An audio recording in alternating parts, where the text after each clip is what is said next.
The trade war may in fact be going worse than I had ever imagined.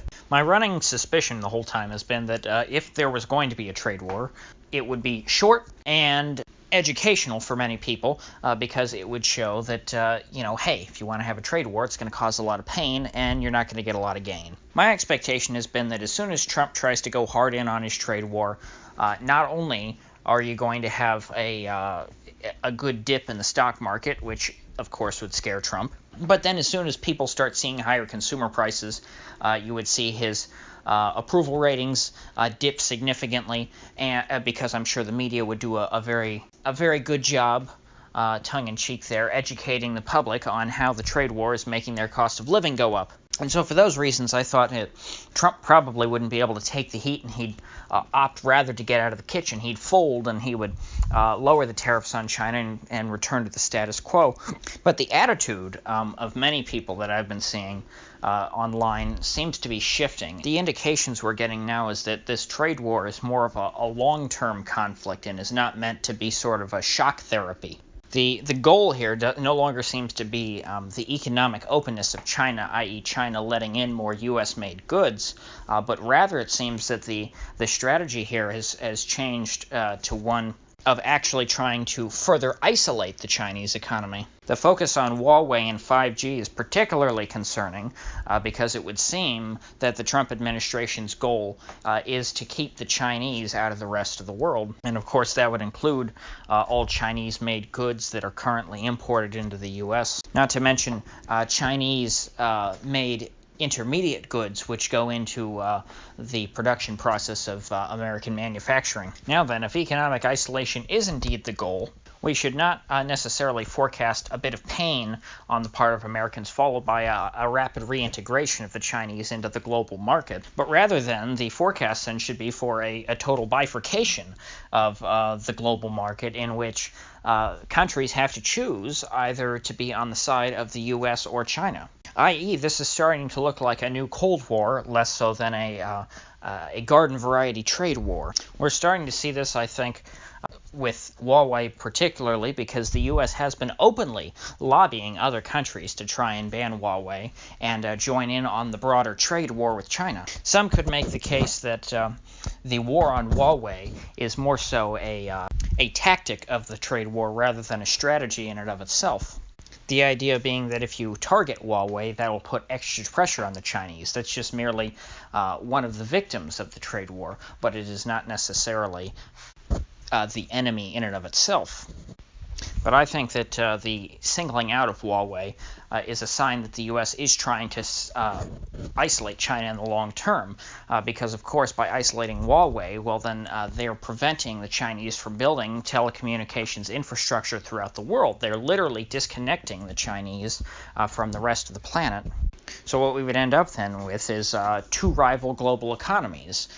Of course, the Chinese model, I don't think, and I'm sure the U.S. planners are forecasting, would not be nearly as sustainable as perhaps a U.S.-led economy. But don't be mistaken, this is in fact a kamikaze strategy on the part of the U.S. This does have the potential, this trade war, to destroy and destabilize both countries. But unquestionably, in my opinion, it will have a far greater effect on China than it will on the U.S.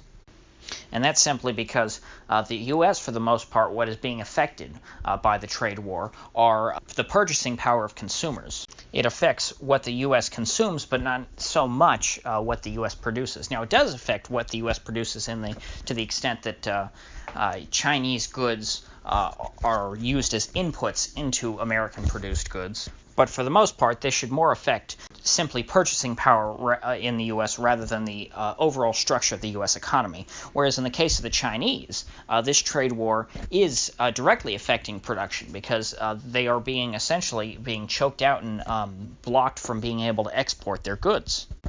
And if they aren't able to export as much, well, then they're going to have to produce a lot less goods, and therefore you're going to have less people working. The U.S. and China are rather similar in one way, and that's that their governments derive their legitimacy not through some sort of national mythos or through the wonders of democracy, but rather by the standard of living. If the goal was to destabilize either the Chinese state or the American state politically, the goal or a good tactic that one could use would be to try and reduce the standard of living of the citizens, which then they would blame on their government. The Americans and the Chinese people are similar. They look to their governments as the guarantors of prosperity. This is why in the U.S. politicians typically run either taking credit for or trying to attack the economy, depending on whether or not they're already in office. People link their economic well-being to how much they approve of the present government. The Americans and the Chinese may very well be playing a very dangerous game of chicken in which they are betting that the other participants' population will revolt and cry uncle before the other. And while the Chinese have more to lose in absolute terms, I think that the Americans have far less of a tolerance for adversity than the Chinese do, considering that the Americans have had a pretty high standard of living for many, many decades, and the Chinese have had a rapidly rising standard of living over recent decades. So there's still plenty of people who remember hardship. I think it would take a much smaller decline in the standard of living to destabilize the United States than it would China. So it will be interesting to see if this trade war does indeed continue, how that will play out. Now, as of yet, even though the stock market is down quite a bit today, it has not at all priced in even a fraction of the cost of this trade war into stock prices. So if Trump does indeed continue down this road and the market does eventually figure it out, I think that might serve as a bit of a wake-up call for him if we see, say, the S&P down around the 2,000 range rather than up around the 3,000 range. We have to remember that next year is, in fact, an election year, so Trump may want to back off of his trade war ahead of time if, say, we're 6 months out and the stock market is hanging by a thread. Although, frankly, the trade war may just be what goes and pops this bubble to begin with, because even without the trade war, the U.S. is sitting on top of a massive credit bubble and that has been expanding ever since, March of 2009. So I don't see, frankly, how we make it through 2020 without a recession, especially considering all of this trade war nonsense. So needless to say, I see darker days ahead, and I'll try and stay on top of this. So if you got anything of value out of this video, I'd appreciate you clicking that like button and subscribing. And if you do subscribe, please do click the bell because I do upload every day, and I'll see you back here tomorrow.